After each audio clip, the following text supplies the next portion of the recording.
this is John Aiken with Baptist 21. I'm here with my friend Micah Fries, and we are actually standing right now on the ruins of Haran. This is where Abraham and his family lived. This is the place where God came to Abraham and made him a promise.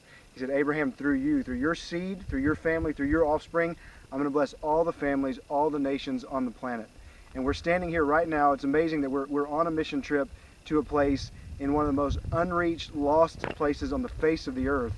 And this is the place where God made that promise to Abraham. And this is the place where we are reminded of our call that through the seed of Abraham, through Jesus Christ, there is blessing and salvation for all nations, and we need to be engaged in that task.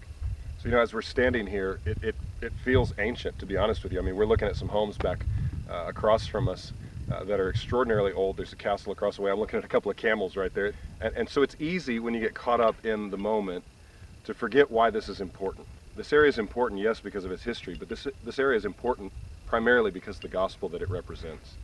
Through the seed of Abraham came Jesus, the Messiah, and through him came, obviously, salvation for all the world. And so when God promised to Abraham that he was going to bless the nations through him, Jesus is the culmination of that promise. And of course, you and I have, as we look towards the New Testament, Jesus' commission to go to the nations with the gospel. And as we stand here in the background, you probably can see a couple of minarets rising from the ground.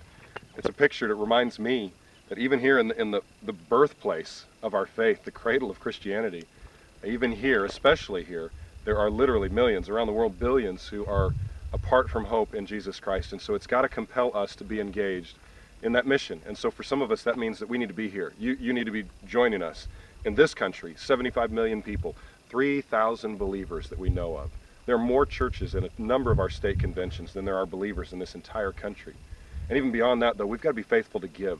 Lottie Moon's coming up soon. Give faithfully, sacrificially, generously, so that personnel can be here on the ground working to help serve the cause of Christ. I pray that it compels you like it's doing for me.